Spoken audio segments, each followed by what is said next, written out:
أعوذ بالله السميع العليم من الشيطان اللعين الرجيم. بسم الله الرحمن الرحيم. السلام عليكم ورحمة الله تعالى وبركاته.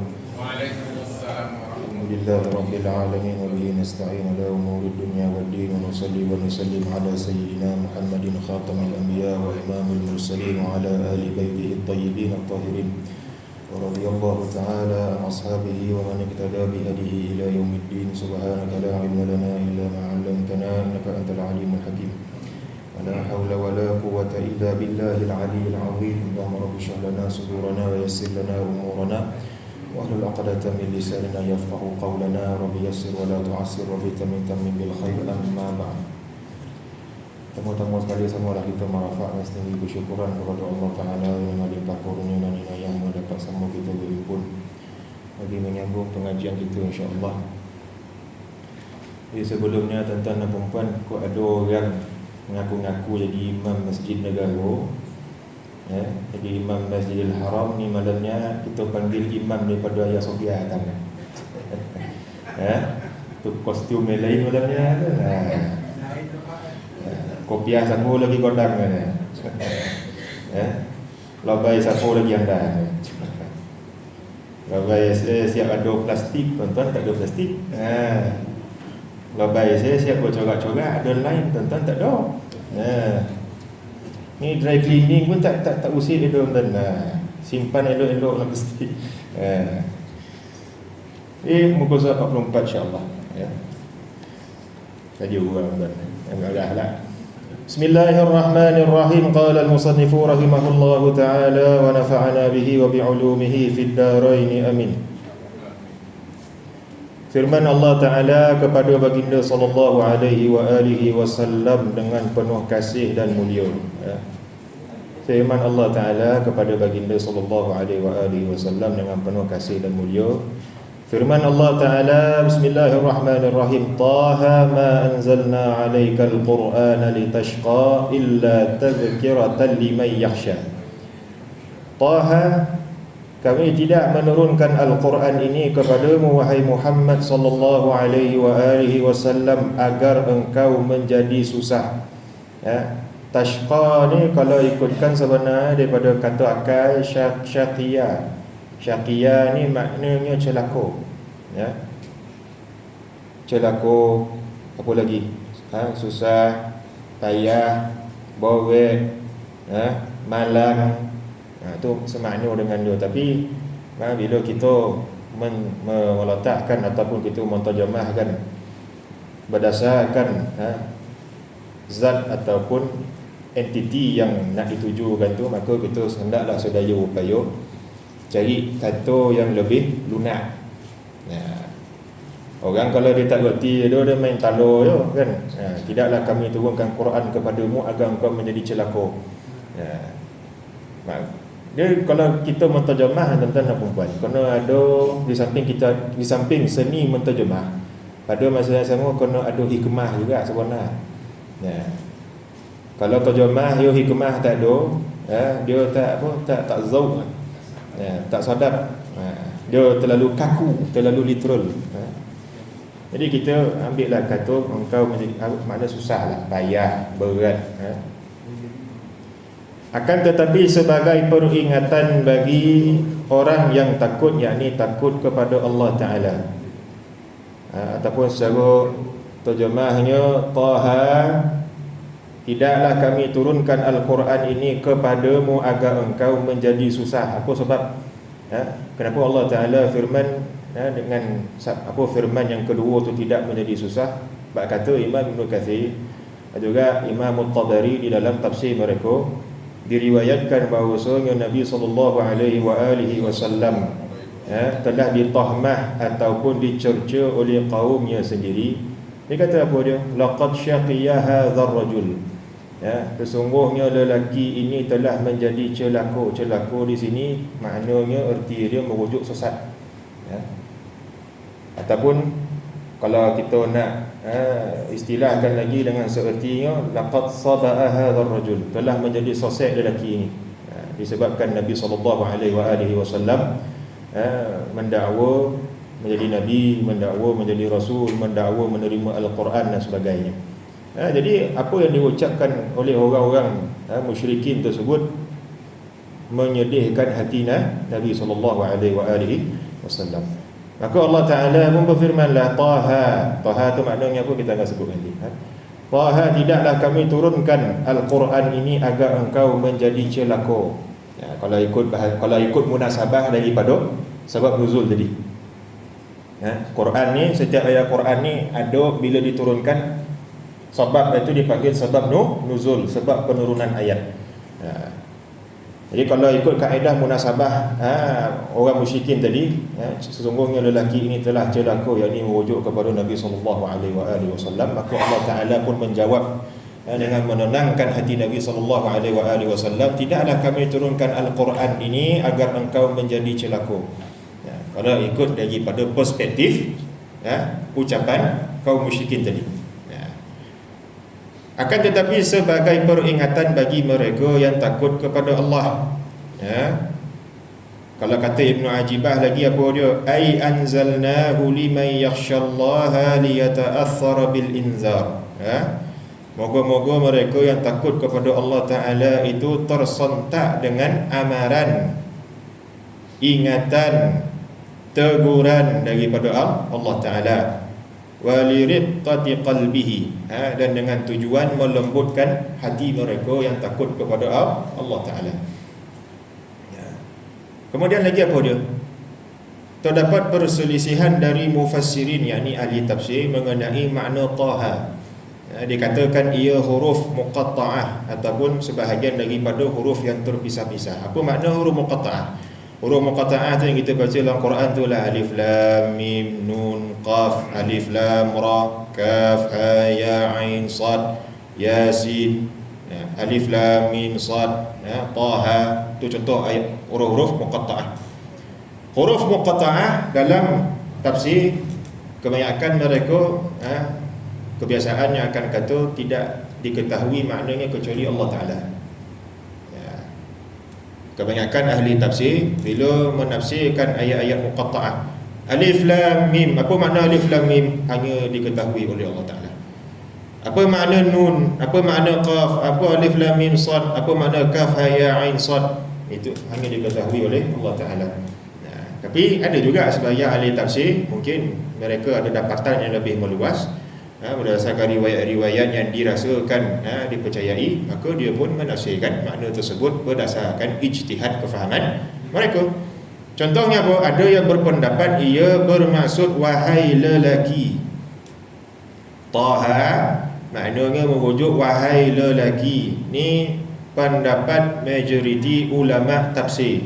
Wa imma Ibnu Jarir At-Tabari atau Ibnu Katsir ataupun Al-Baghawi ataupun Al-Imam Al-Qurtubi, kebanyakan riwayat yang mereka nukilkan merujuk kepada makna ni, wahai lelaki, Taha. Tapi ustaz, manalah dalam bahasa Arab Taha tu merujuk kepada makna lelaki? Wahai lelaki, sepatutnya ya rajul, contoh, wahai lelaki. Betul tak? Ya kata nida ataupun wahai rajul, lelaki. Wahai lelaki patutnya ya rajul lah, kenapa Taha pula?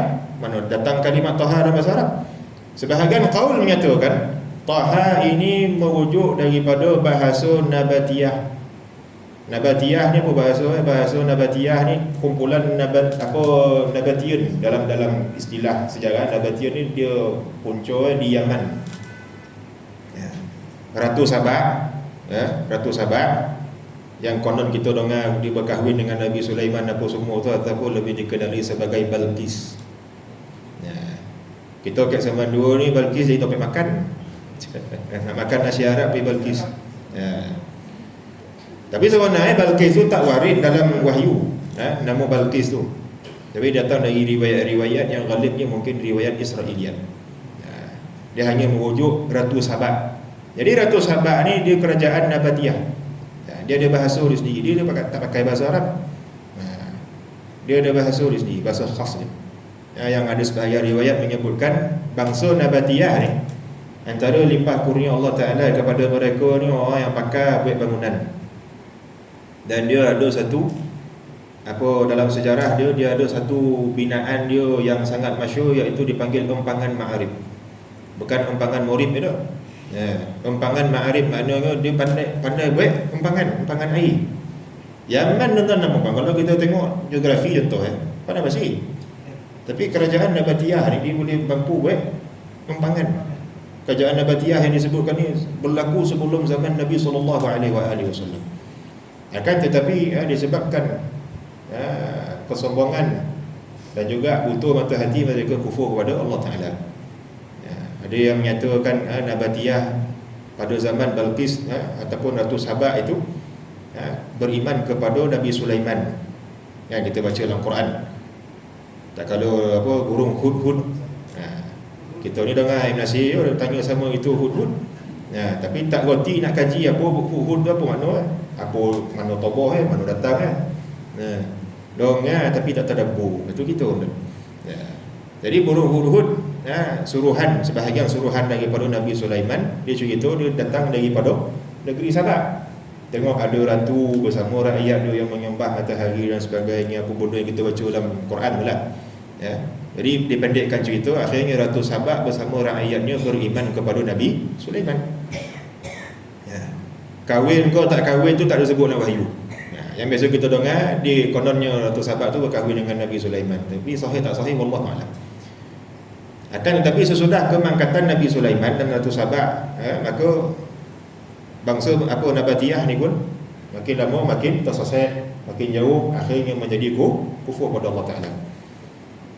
Makin sombong Allah Ta'ala. Jadi Allah Ta'ala ajar macam mana tuan? Senangnya dia dengan seekor tikui. Seekor tikui. Tahu tikui tak? Tikus. Bahasa Kuala Lumpur. Apa benda tikui ni tak kata. Kalau dalam bahasa Inggeris lainlah, ada rat, ada mice, ada mouse. Kan yang tanya Ustaz tikui ni datang yang rat ko, yang mouse ko, yang mice tuan-tuan. Apa ustaz kata tak tahu saya. Tapi dalam sebahagian riwayat menyebutkan Allah Ta'ala menghantar seekor tikus menebuk empangan ma'arib tersebut. Empangan lain tak sama macam empangan kita tu. Empangan kita siap bersimen dengan apa benda zaman dulu dengan tanah liat, betul tak? Jadi ditebuk oleh seekor tikus menyebabkan menitik air daripada empangan tersebut, akhirnya pecah, akhirnya menjadi bah besar yang menenggelamkan seluruh tamadun Nabatiyah tersebut. Itu disebut sebagai riwayat. Mungkin Nabatiyah ni ada bahasa dia. Dan ada juga yang menyatakan Taha ni merujuk wahai lelaki dalam bahasa Suryani. Bukan Suryani yang dekat Jawa tu, Makali tu lah. Tu merepet nama kan. Suryani ni bahasa yang dituturkan oleh Nabi Isa. Dia beza Ibrani dengan Suryani. Walaupun Musa dan Isa kedua-duanya bangsa Bani Israel, tapi ada dari kalangan mereka yang bercakap bahasa lain ataupun dialek lain. Jadi dikatakan bahasa Taurat adalah bahasa Ibrani, bahasa Injil adalah bahasa Suryani. Nak belajar Suryani, tuan-tuan dan puan jangan pergi Indon. Yang pergi Jawa dekat orang tua tu. Yang kepet-kepet tu, yang macam orang gila tu, macam cakap lah. Yang mengaku jadi Sultanul Auliya lah, Wali Kutub lah, apa benda. Itu semua karut kurafat semua. Nak belajar bahasa Suryani pergi ke Syam. Kena pergi Syria. Dekat Syria tu ada satu perkampungan kecil, saya tak ingat nama kampung dia apa. Yang dikata, tapi perkampungan tu majoriti dia orang Kristian Ortodoks, yang bercakap menggunakan bahasa tersebut seperti mana yang dituturkan oleh Nabi Isa pada zaman dia. Tapi yang menggunakan bahasa tu dah terlalu nadir. Jadi bila orang makin lama tak belajar ataupun kurang pengetahuan pasal ketamadunan mereka ni, makin lama makin kukuh lah, betul tak? Jadi yang bercakap menggunakan bahasa tu seperti mana dipertuturkan oleh Nabi Isa tu dah tak ramai, ratusan orang sahaja. Jadi dia kemungkinan akan pupus dalam beberapa tahun lagi, kalau tak dijaga dan tidak dipelihara. Itu makna Taha dalam bahasa Nabatiyah ataupun bahasa Suryani. Ini boleh baca ulang kitab tafsir. Dan inilah yang dipegang oleh kebanyakan mereka. Seperti mana yang kita letak kat footnote tu, menurut jumhur ahli tafsir, seperti yang diriwayatkan dari Ibnu Abbas, Ikrimah, Mujahid, Qatadah, Hasan Al-Basri dan ramai lagi. Sebahagian yang lain berpandangan ia merujuk makna lain. Jadi kata Taha ni dia ada kepelbagaian makna. Majoriti kata wahai lelaki. Akan tetapi Ibnu Ajibah seumpama dalam tafsir dia dikatakan apa dia? Qila anna ma'nahu tuba liman hada. Dikatakan maknanya Taha itu merujuk kepada tuba liman hada, yakni beruntunglah mereka yang telah diberi hidayah. Tuba hada. Tuba asalnya dia apa, huruf pertama dia ta, waw ba, lepas tu alif maksurah. Ya butuh tu tak ada titik tu. Hada. Jadi ta dengan ha, makna taha tu tuba liman hada menurut sebahagian qaul. Qaul yang kedua pula dikatakan maknanya ya tahir ya hadi. Wahai yang suci, wahai yang wahai yang memberi petunjuk. Ini merujuk kepada Nabi sallallahu alaihi wasallam. Kata Ibn Ajibah apa dia? Fatta'u tushiru ila taharatihi sallallahu alaihi wasallam wa tathhirihi min danasil hissi. Huruf ta merujuk kepada taharah, taharatihi maknanya kesucian Nabi sallallahu alaihi wasallam, wa tathhirihi dan juga penyuciannya daripada segala kekotoran zahiriah. Dosa sebagainya lah. Wal ha'u dan huruf ha tushiru ila hidayatihi fi nafsihi merujuk petunjuk dan bimbingannya pada dirinya, wa hidayatihi ghairahu ila hadratil qudsi dan juga taufik dan petunjuknya kepada selainnya, yakni dari kalangan umatnya. Ila hadratil qudsi maknanya membimbing mereka kepada Allah Ta'ala. Ini dari tafsiran daripada sudut tasawuf yang ditafsirkan oleh Imam Ibn Ajibah. Ada ke sanggaan daripada dalil wahyu? Ada. Contohnya apa dia? Firman Allah Ta'ala, wa yutahhirakum tathhira. Wa yutahhirakum tathhira. Apa dari firman Allah Ta'ala? Innama yuridullahu liyudhhiba ankumur rijsa ahlal bait wa yutahhirakum tathhira. Sesungguhnya Allah Ta'ala berkehendak untuk menyucikan kamu wahai ahli bait. Ahli bait di sini merujuk pada siapa? Kepada kalau ikut sebab nuzul Ali, Fatimah, Hasan dan Husain dan juga Nabi sallallahu alaihi wasallam. Seumpama yang disebutkan dalam kebanyakan riwayat, Nabi sallallahu alaihi wasallam satu hari masuk ke rumah Ummu Salamah, ataupun dalam sebahagian riwayat mengabarkan di rumah Fatimah alaihimussalam. Lepas tu diminta supaya diberikan sehelai selimut. Sebahagian riwayat menyatakan burdul yamani, selimut ataupun ridak daripada Yaman. Lalu dipanggillah Fatimah, Ali, Hasan, Husain semua masuk ke dalam selimut tersebut. Kemudian Nabi sallallahu alaihi wasallam pun berdoa, Allahumma inna haula'i ahli baiti fatahhirhum an rijsi. Ya Allah, mereka inilah ahli keluargaku, kerabatku yang terdekat. Sebab apa? Ahli bait secara istilah dia ada ramai. Kebanyakannya merujuk kepada keluarga Ali, keluarga Abbas, keluarga Aqil dan keluarga Ja'far. Tiga keluarga daripada anak Abu Talib, Ali, Ja'far, Aqil. Tiga-tiga ni anak Abu Talib, pakcik Nabi. Satu keluarga daripada pakcik mereka semua, iaitu Abbas bin Abdul Muttalib. Seumpama yang diriwayatkan daripada hadis riwayat Tirmizi daripada Zaid bin Arqam radhiyallahu ta'ala. Kemudian yang kedua, ahli bait menurut sebahagian pendapat merujuk sekalian yang tadi itu, dan juga para isteri Nabi sallallahu alaihi wasallam. Ada juga yang kata hanya khusus bagi Ali, Fatimah, Hasan, Husain ataupun diistilahkan sebagai ahli kisah, orang-orang yang berselimut. Kok tuan-tuan ada beli buku kemuliaan Ahlul Bait yang saya jual tu, bacalah, ada tak tu. Kok tak ada beli. Tak ada, saya nak syarah ada. Saya nak syarah kitabnya. Kemudian yang keempat merujuk dia bergabungkan keempat-empat qaul, ahli keluarga yang empat tadi ataupun ahli keluarga Ali, Fatimah, Hasan, Husin, dan juga para isteri Nabi SAW. Mana digabung? Ya, satu qaul memisahkan keluarga Ali sahaja, mana Ali, Fatimah, Hasan, Husin. Satu qaul lagi mengkhususkan hanya kepada isteri baginda SAW. Satu qaul lagi menggabungkan semua. Ya. Kemudian apa dia? Wa wajadaka dhallan fahada. Kami mendapati engkau wahai Muhammad sallallahu alaihi wasallam kebingungan, maka kami mentaufikkan engkau dengan hidayat. Hidayat maknanya syariat. Bukan hidayat maknanya iman. Mustahil Nabi sallallahu alaihi wasallam sebelum menjadi nabi itu tidak beriman. Ya, kita jadi macam setengah orang dia tak reti apa, dia ngabarkan Nabi sebelum menjadi nabi tak ada agama tu. Ya, tak ada iman. Gila bercakap. Kok ada yang bercakap itu wajib mengucap balik. Dan dikatakan juga Taha merujuk salah satu daripada nama Allah Ta'ala. Ini semua yang kita sebutkan ni nukilan-nukilan dia saya ambil daripada tafsir At-Tabari dan juga tafsir Ibn Ajibah.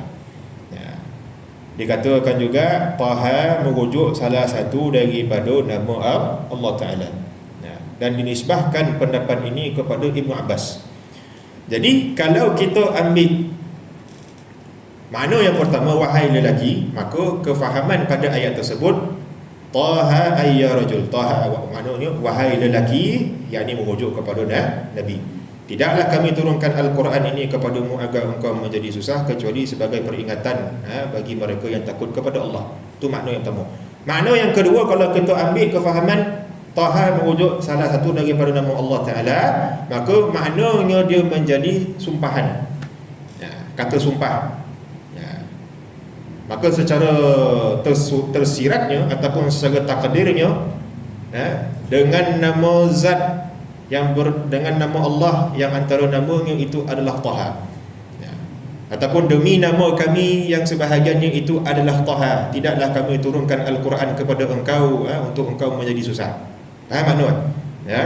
Jadi kefahaman ayat ini boleh merujuk Taha itu kepada Nabi SAW, dan ini pegangan majoriti ahli tafsir. Dan pegangan yang kedua merujuk kepada nama Allah Ta'ala sebahagian. Sebab nama Allah Ta'ala ni tak terhitung banyak.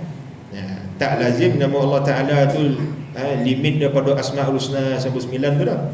Nama Allah Ta'ala tak terhitung banyak. Akan tetapi pendirian kita ahli sunnah wal jamaah, bila nak mensabitkan satu nama atau satu sifat kepada Allah Ta'ala, wajib kita kena ada sandaran daripada wahyu. Kerana nama atau sifat Allah Ta'ala perihalnya adalah tauqifiyun. Wajib ada sandaran daripada wahyu. Tak boleh syok sendiri macam orang mengabarkan bagi apa dia Tuhan Samsing gitu. Pakai labai, pakai soroban, burak kat orang Tuhan Samsing. Siapa yang ajar Tuhan Samsing tu sifat Allah Ta'ala? Walaupun dia kileh ada, dia kata bahawa dia Samsing tu maknanya sombong, takabur, ni sifat wajib bagi Allah. Gunalah sifat sombong. Guna sifat takabur, al-mutakabbir, al-mu'iz. Yang maha megah diri, yang maha sombong. Kenapa nak guna Samsing? Sebab Samsing pada pemikiran, pada zihin kita merujuk pada konotasi kata yang negatif. Betul tak? Apa makna Samsing? Istilah penyangat bahasa kita. Penjahat, penjenayah, kaki pukul, kaki peras. Itu Samsing. Itulah dan sifatkan Allah Ta'ala. Tak menurih betul orang. Jadi apa sih? Nama mengaji tinggi tak lanteh. Jadi itu sebahagian daripada makna Taha. Baru nak masuk perbahasan Taha sampai lepas suku kan. Tapi itu juga sebahagian daripada mukjizat Quran.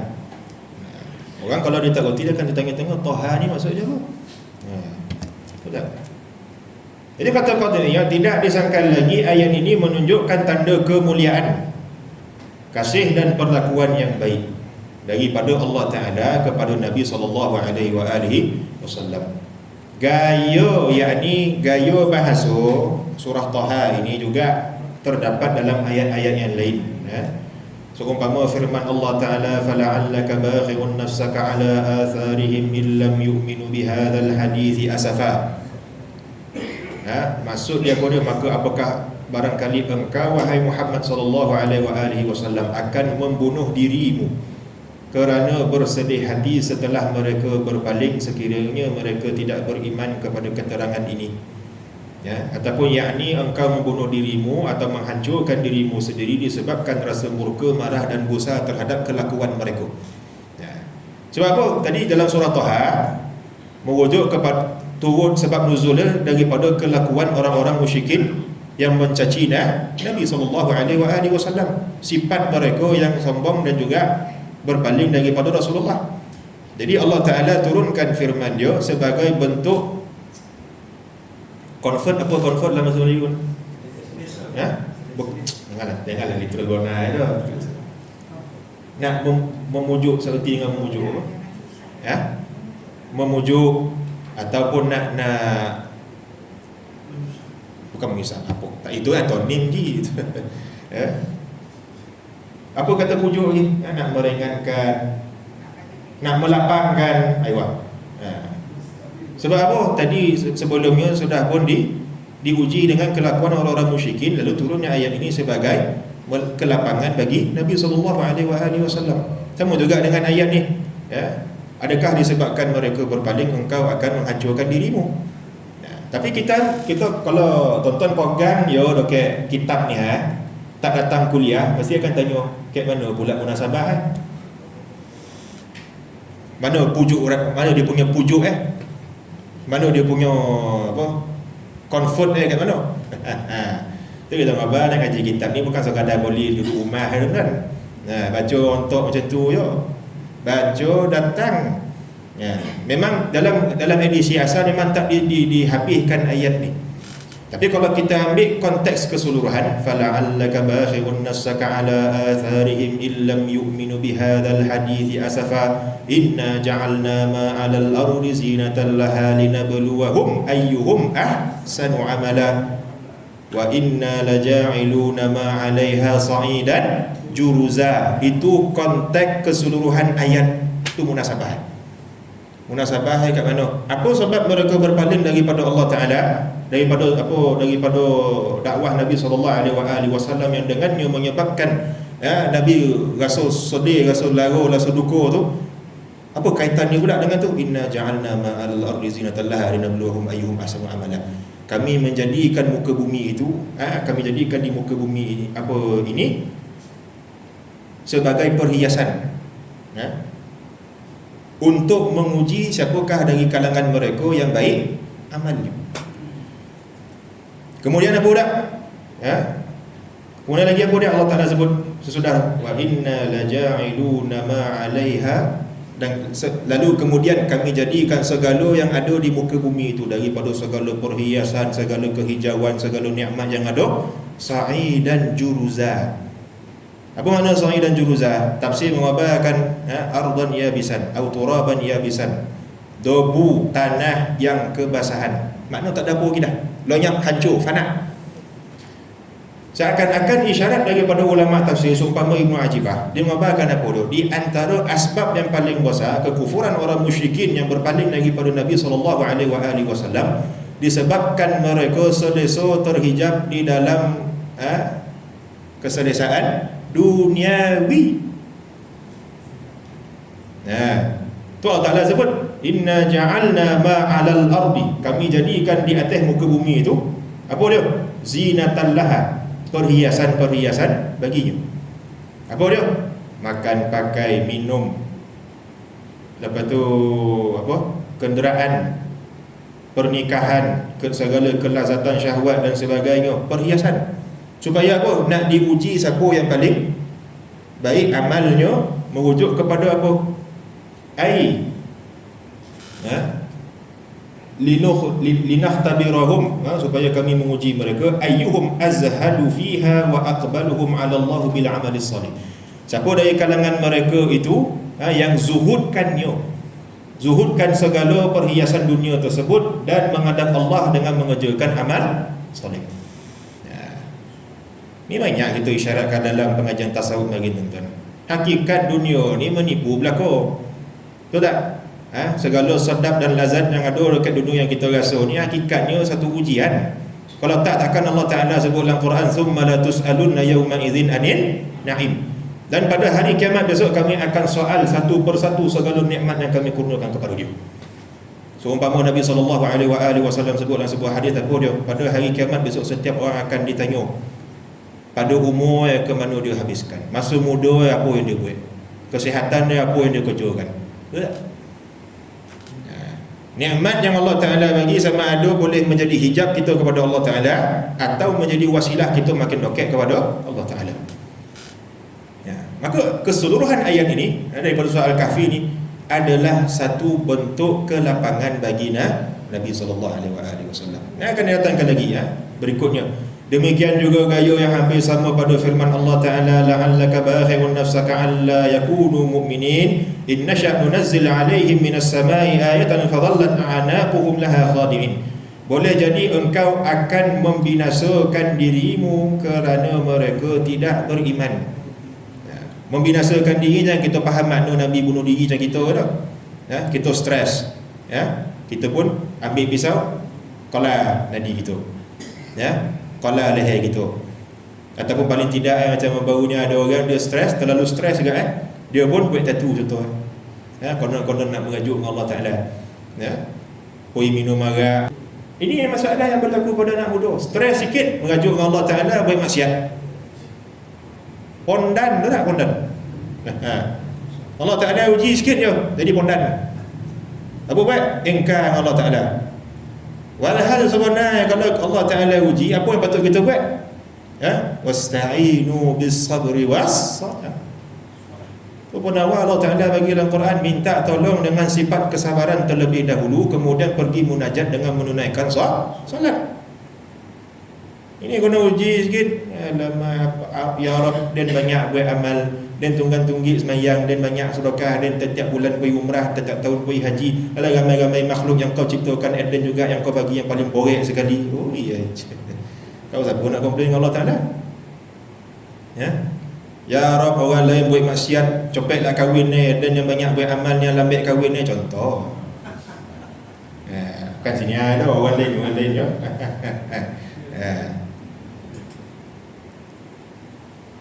Mengajuk Allah Ta'ala baik maksiat.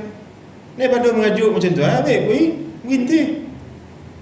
Doa je Allah Ta'ala supaya beri kekuatan, dijadikan kafarah dosa dan sebagainya. Itu sifat orang beriman dan bertakwa tak kala ditimpa ujian. Kan kena uji sikit buat maksiat Allah Ta'ala, tak nak semayang, dan tunggang-tunggik buat amal ibadat, Tuhan tak bagi apa yang dia nak. Kata, kau siapa nak bagi? Kau siapa Tuhan nak kena ikut kehendak kau? Allah Ta'ala bagi hidup, dapat makan hari-hari, dapat kentut hari-hari. Golak-golak tuan, kau tak ada kentut hari-hari macam mana? Binasa tak? Kita dengar nampak macam lekeh, kentut, koncing, berak, contoh kan. Tapi kalau tak ada kentut, tak ada koncing, tak ada berak, macam mana? Kombung, busung, tinggi perut daripada dada tu tak? Kombung yang apa, angin kat dalam perut lah. Nikmat tak? Banyak lagi nikmat Allah Ta'ala bagi, tapi kita tak nampak. Pemahaman kita, nikmat itu merujuk apa yang kita nak, bukan apa yang kita perlu. Itu kata Ibn Atha'illah al-Hikam, apa dia? Dia bagi apa yang engkau perlu, bukan apa yang kau mahu. Sebab bila disebut mahu, maknanya kemahuan tu ghalib dia datang daripada hawa nafsu. Dan dia bagi pada waktu yang dia mahu, bukan pada waktu yang kau mahu. Malam ni saya nak mengadang kan, beli apa? Dia Allah Ta'ala, dia nak bagi, dia nak bagi tak bagi tu suka dia lah. Takdir itu tak, iradat lah. Kalau kita rasa kita lagi handal daripada Allah Ta'ala, uruslah diri sendiri tu macam mana. Tengok, cuba lagi daripada takdir Allah Ta'ala macam mana. Boleh tak lepas?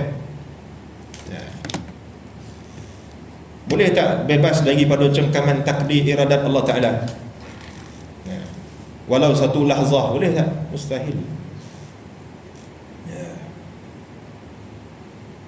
Lepas tu wali-wali Allah bila diuji dia rasa lapar, dia rasa lagi lazat dengan Allah Ta'ala, lagi kuat munajat dia dengan Allah Ta'ala. Tak ada mengajuk-gajuk tu. Ingat Allah Ta'ala tu macam rumah kau kan, ya? Buat silent treatment, dah konon nak suruh lelaki datang pujuk kan, ya? Aduhlah bagi Allah Ta'ala macam makhluk tak roti punya orang, ya?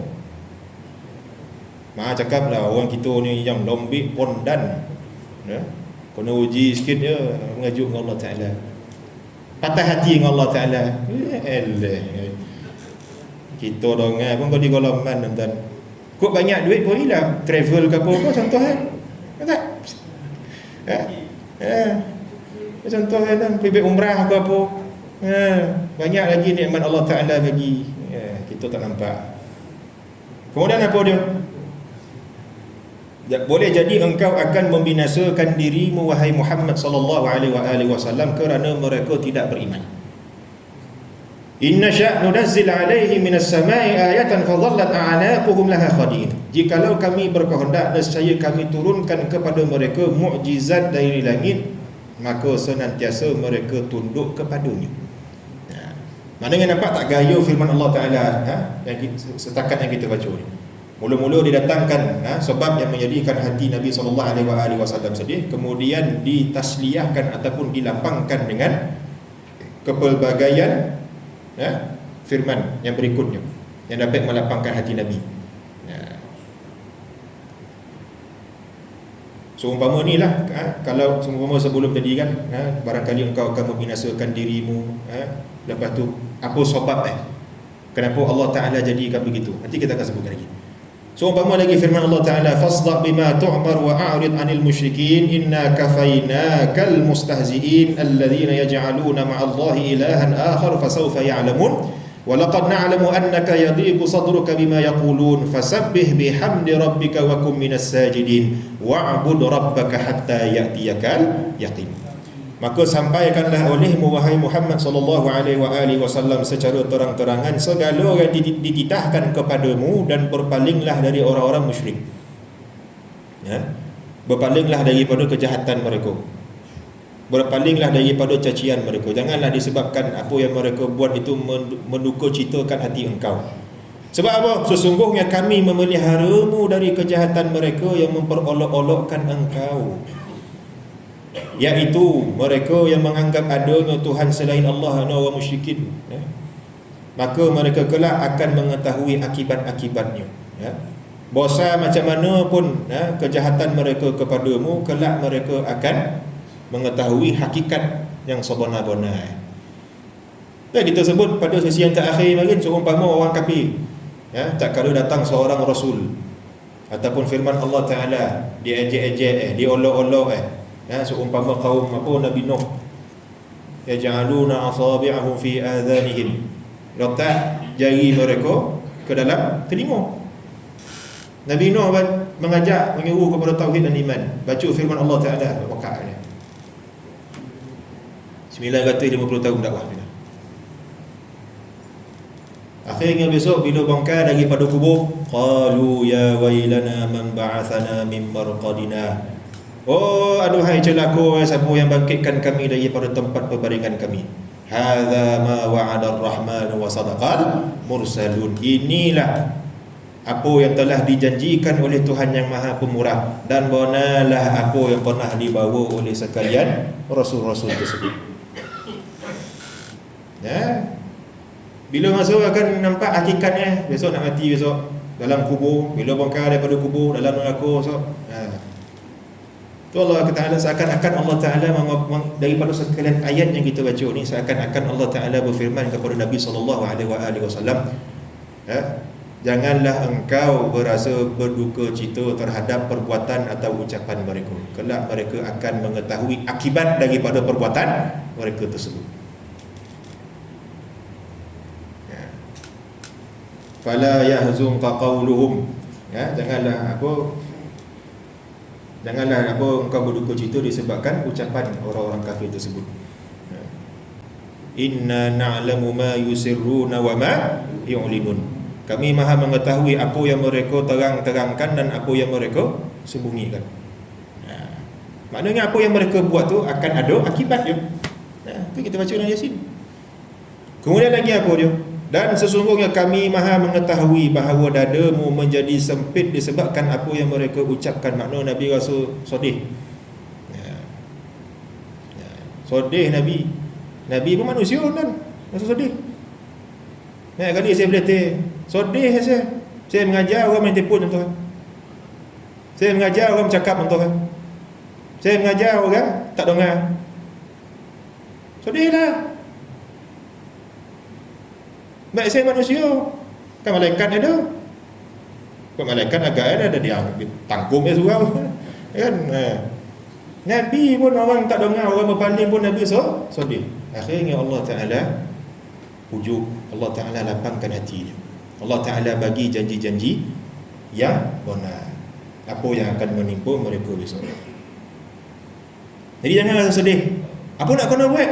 Maka bertasbihlah dengan memuji Tuhanmu. Dan jadilah engkau di antara mereka yang bersujud. Kok sedih, kok putus asa, cari Allah, bukan merajuk daripada Allah. Rabur tikar sejadah, bukan rabur botol arak tu. Tu faedah tu tak? Allah Ta'ala ajar. Allah Ta'ala cakap kepada Rasulullah tu, walaupun kita tahu Nabi sesekali tak akan pernah buat benda yang bukan macam itu. Tapi nak ajar kepada umat dia, kalau rasa berduka cita, rasa gundah gulana, cepat-cepat cari ketenangan dengan mengadu kepada Allah Ta'ala. Baiklah, tunaikan solat, baca Quran, baca hadis ke apa benda, ataupun buat perkara-perkara yang berfaedah yang dapat melapangkan hati kita daripada kesedihan tersebut.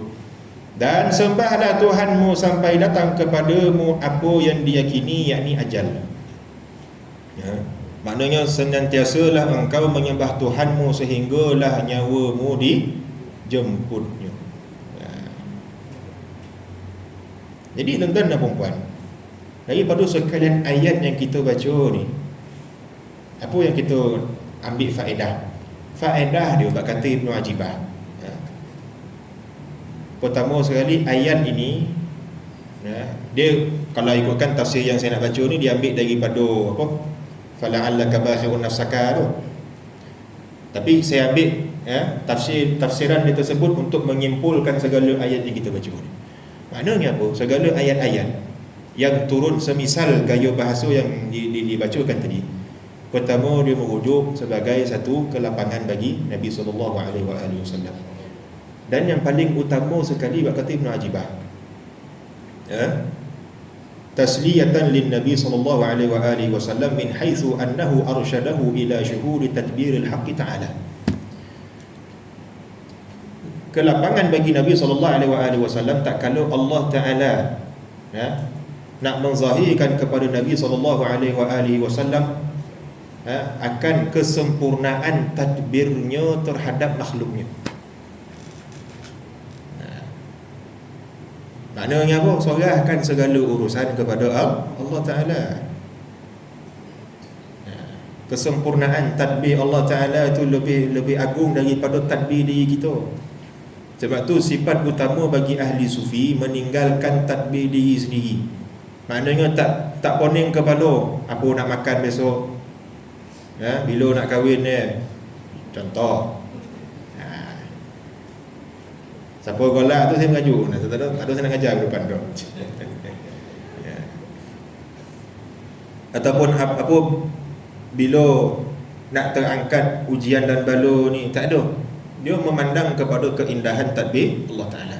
Tak ada benda yang Allah Ta'ala bagi itu dalam keadaan sia-sia. Tak ada diuji kita tu kosong, tak ada hikmah. Tu kan kerja Allah Ta'ala tu. Tu kerja makhluk. Makhluk ni ada dia buat kerja, ada hasil. Ada buat kerja tak ada hasil. Kerja Allah Ta'ala segala dia buat ada hasil. Sama ada hasil tu kita nampak ataupun tak nampak, atau kita dapat di dunia ataupun di hari akhirat. Tu kerja Allah Ta'ala. Itu kesempurnaan af'al Allah Ta'ala. Berbeza dengan af'al kita. Dan kata Ibn Ajibah lagi, dia syarah lagi maksud dia, min haitsu arsyadahu ila ghaibatihi fil musawwiri wal mudabbiri anis suwari. Tak kalau Allah Ta'ala mentaufikkan Nabi SAW supaya menyaksikan kerja Allah Ta'ala yang maha menjadikan lagi maha mentadbir daripada memandang perkara yang ditadbir itu. Apa makna Ustaz? Tinggi warna Haji dah sampai Pluto atau apa kan?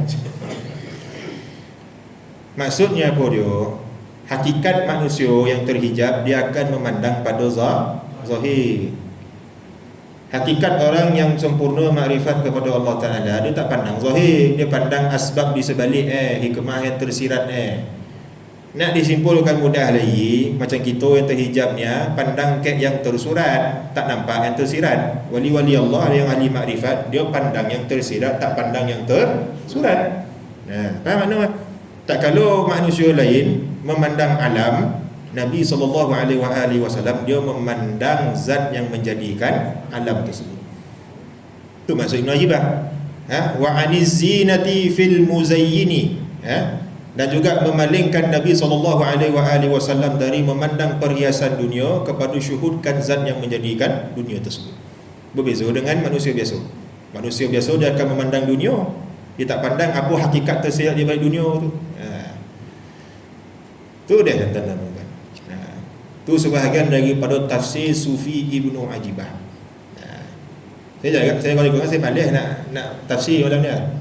Tapi masih dalam muk tafsir lagi, tak habis lagi tafsir surah Fatihah. Ya Tuhan lah nak kena buka selongkar kitab tafsirnya. Jadi kita dapati ada faedah-faedah yang menarik yang saya rasa patut kita kongsikan. Sebab saya yakin semua orang surau ni dah sampai planet Pluto semua. Dah berapa kitab tasawuf dah belajar, takkan tak mangkui-mangkui lagi. Takkan tak faham-faham lagi. Kau tak faham juga kena masuk khalwat tuan-tuan. Kena uzlah 7 hari, 3 hari, 20 hari, 20 hari. Jangan keluar. Jangan makan benda berdarah 20 hari. Yo gitu tuan-tuan. Firman Allah Ta'ala, وَلَقَدْ اسْتُهْزِئَ بِرُسُلٍ مِّن قَبْلِكَ فَحَاقَ بِالَّذِينَ سَخِرُوا مِنْهُمْ مَا كَانُوا بِهِ يَسْتَهْزِئُونَ. Dan sebahagian lagi gaya bahasa dia seumpama firman Allah Ta'ala, dan sesungguhnya telah diperolok-olokkan beberapa orang rasul sebelum engkau wahai Muhammad sallallahu alaihi wasallam. Maknanya bukan engkau orang pertama yang diolok-olok ni dari kalangan rasul-rasul ni. Sebelum engkau lagi dah ada para rasul yang telah pun dipersedakan oleh kaum dia. Maka turunlah, maka Allah Ta'ala iring pula dengan menzahirkan akibat daripada perbuatan mereka itu, turunlah kepada mereka yang mencemuh para rasul itu azab yang selalu mereka perolok-olokkan. Itulah tadi contoh So bahawa kita ambil dalam surah Yasin contoh kan. Kalau dalam Quran tu banyak lagi lah tamsilan yang Allah Ta'ala datangkan. Dulu rasul-rasul cerita adanya hari akhirat, ada syurga neraka, ada dosa pahala, ada pertimbangan amal, ada sebarang apa ganjaran dan seksaan. Apa buat dek kaum dia? Mana ada? Ini semua cerita karun. Hadza asatirul awwalin. Ini dongeng-dongeng orang purba kala. Akhirnya dah bongkar daripada kubur. Hadza ma wa'ada ar-rahman wa sadaqal mursalun. Inilah apa yang telah dijanjikan oleh Tuhan yang Maha Pemurah, dan benarlah apa yang disebutkan rasul-rasul sebelumnya. Daripada zahir ucapan mereka tu dah menunjukkan keimanan tak? Benar apa yang disebut oleh Tuhan yang Maha Pemurah, dan benar juga apa yang disebut oleh para rasul. Iman tak? Iman dah. Tapi adakah keimanan mereka pada waktu itu bermanfaat? Dapat hasil? Ilek tak ada apa. Poraci? Poci ilek. Dia kalau tamil lagi tu. Jadi berfaedah tak keimanan pada waktu itu? Tak ada lah. Apa salah lagi kat dunia kau tak beriman? Dah nampak, dah rasa, dah merasai, baru engkau tersadar, baru tersontak, atau lambat dah.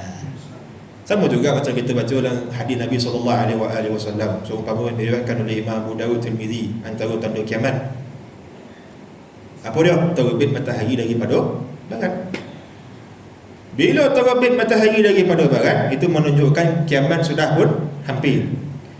Bila terbit matahari daripada barat, Rasulullah mengabarkan apa dia? bermula daripada detik itu sampailah kiamat besok, Allah Ta'ala tidak akan menerima taubat para hamba-Nya. Orang kalau fasik nak bertaubat menjadi orang soleh, Allah tak terima. Orang kafir nak bertaubat menjadi orang beriman, Allah Ta'ala tak terima. Faham tuan? Dah tertutup sudah pintu taubat dan rahmat kepada makhluk. Sama juga ketika nak mati besok. Marin jobo dengan orang, sombong dengan orang, angkuh dengan orang, ingkar dengan Allah Ta'ala, rasa diri tu hebat bona, besar bona, agung bona. Nak mati besok, nyawa dah sampai dekat sini, Allah tak nak tajalli kan. Segala sketsa hidup apa yang kau buat, apa dosa yang kau buat, segala-gala Allah Ta'ala tunjukkan. Waktu tu baru tersadar, baru rasa insaf. Nyawa sampai sini sikit nak keluar, baru nak insaf. Berbaloi tak? Tak ada maaf bagi.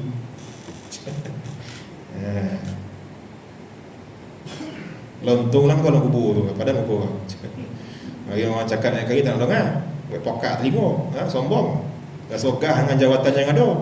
Besok mati besok baru nampak, baru tersadar tak ada guna lagi dah.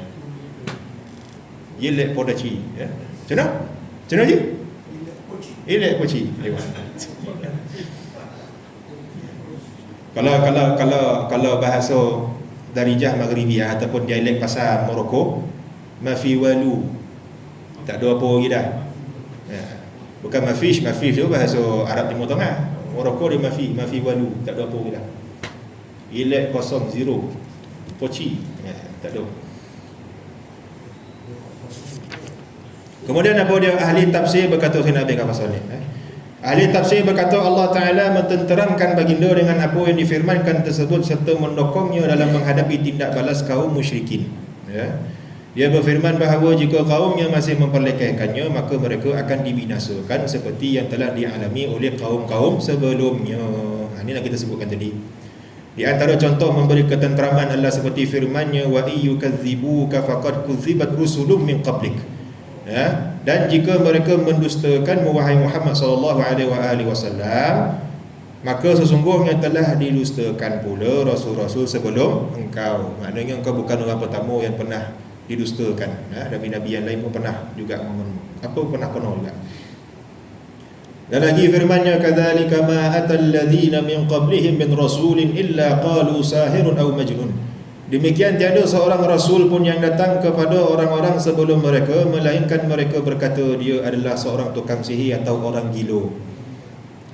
Kok Nabi apa dituduh orang gila ataupun tukang sihir sebelum Rasulullah lagi dah ada Nabi dan Rasul pun kono. Tak perlulah risau apa tu.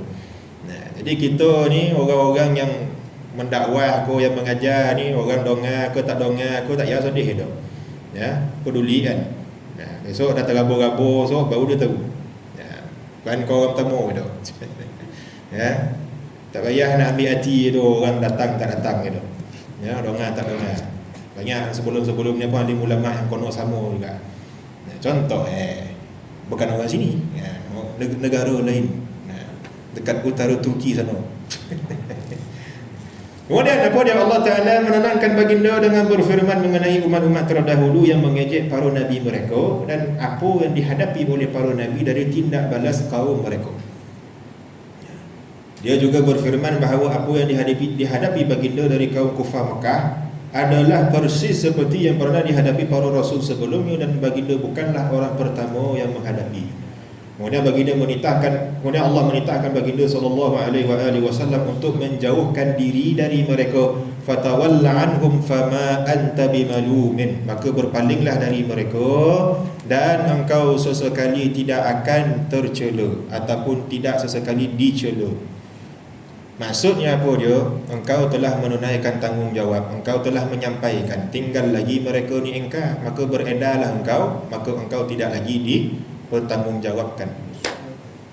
Bahasa mudah kita apa dia? Esai dah nasihat, esai dah khabar, dengar tak dengar itu tuan-tuan punya suku. Yang penting lepas tanggungjawab. Faham tuan? Dia jadi masalah kalau kita tak tunai tanggungjawab. tanggungjawab dah tunai, tinggal lagi orang ingkar tak nak dengar. Maka waktu tu tak ada lagi dah sebarang bebanan tanggungjawab amanat pada kita. Yakni jauhkanlah dirimu wahai Muhammad sallallahu alaihi wasallam dari mereka, dan engkau tidak akan dipertanggungjawabkan mengenai penolakan mereka dari apa yang engkau sampaikan, kerana sesungguhnya engkau telah berusaha keras menyampaikan amanah tersebut. Umpama alim ulama dah boleh banyak cakap kat kita, kita begai lagi, doge lagi, madai lagi, tu lepas tu kita sendiri tanggung. Alim ulama tak ada lagi dah sebarang tanggungjawab kat kita. Demikian juga firman Allah Ta'ala, wasbir li hukmi rabbika fa innaka bi'ayunina. Dan dengan demikian sabarlah wahai Muhammad sallallahu alaihi wasallam menerima hukum Tuhanmu, yakni memberi tempoh kepada mereka, kerana sesungguhnya engkau tetap terselamat dalam pengawasan kami. Maknanya senantiasa engkau berada di bawah pemeliharaan kami. Yakni bersabarlah terhadap mereka yang menyakitimu, kerana engkau senantiasa di bawah jagaan dan pengawasan kami. Allah Ta'ala sering meneramkan baginda dalam ayat-ayat yang lain dengan makna yang serupa. Seumpama lagi Allah Ta'ala firman kepada Nabi SAW apa dia? Untuk menghadapi orang-orang musyrikin Mekah, khudhil afwa wa'mur bil 'urfi wa a'rid 'anil jahilin. Khudhil af, maafkanlah mereka. Wa'mur bil 'urf, ajaklah kepada kebaikan, wa a'rid 'anil jahilin, dan jauhlah diri daripada orang-orang yang bodoh. Ini pedoman Quran, tuan. Orang bega, orang mada, doge, koreh hati mengalahkan batu konkrit. Tak payahlah kita mengambil kedrat menghadap dia. Cabut. Elok minum kopi daripada menghadap orang macam tu. Betul? Ibarat mencurah air daun keladi ke tak? Dah tak nak dengar, peduli kan lah. Baik kau jalanin. Minum kopi ke, beli kuih ke apa ke, kan? Puyalan ke. Banyak dia kerja nak buat, tak ada nak entertain kau seorang ke dah. Dan lagi Allah Ta'ala berfirman, itu suruhan Allah Ta'ala kepada Nabi. Dan Allah Ta'ala juga sebutkan juga kepada orang-orang beriman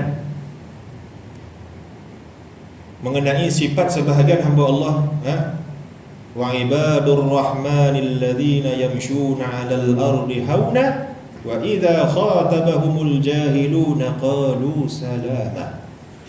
Antara sifat para hamba Allah Ta'ala, wa ibadur rahman, dan adalah para hamba Tuhan yang Maha Pemurah, yamshuna 'alal ardi hauna, berjalan di atas muka bumi dalam keadaan tunduk, tawaduk, merendah diri. Wa idza khatabahumul jahiluna, tak kalau orang-orang jahil bercakap dengan dia, maknanya orang jahil nak mencerca dia, nak mengeji dia, nak mencaci dia, qalu salama, mereka mengabarkan apa dia? Salam. Sejahtera ke atas kamu, sebut. Itu sifat wali-wali Allah. Lepas tu kalau orang nak menguji-uji wali Allah ni, kena bayar cash on the spot dia. Kau tak kena qamat, itu pola on the spot tu. Betul tak?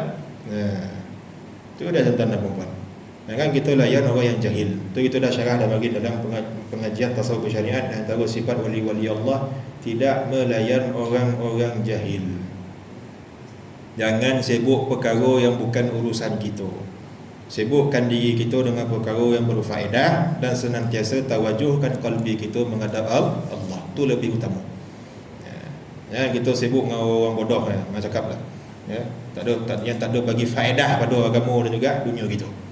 Wallahu ta'ala a'lam wa ahkam. Dah cukup. Dua soalan. Inilah mau jemput kami depan.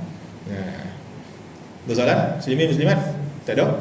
Kalau tak ada sebarang, ingat nak angkat tangan tanya soalan ni. Dah macam ni lah. Ada style doa. Kalau tak ada sebarang persoalan, kita tangguh majlis kita insya-Allah taala. Saya manapun dah maaf kalau ada keterlanjuran kata, terguris hati atau kasar bahasa, apa tu lebih kurang mohon dimaafkan dan mohon dihalalkan insya-Allah. Panjang umur murah rezeki kita jumpa lagi. Aku qauli hadza wa astaghfirullahal azim li wa lakum. Subhanakallahumma wa bihamdika asyhadu an la ilaha illa anta astaghfiruka wa atubu ilaik. Amantu wa lamtu nafsi faghfir li fa innahu la yaghfiru dhunuba illa ant. Allahumma ighfir lana ma qaddamna wa ma akharna wa ma asrarna wa ma a'lanna wa ma anta a'lamu bihi minna. Antal muqaddim wa antal muakhir, la ilaha illa ant. Subhana rabbika rabbil izzati amma yasifun wa salamun alal mursalin walhamdulillahi rabbil alamin.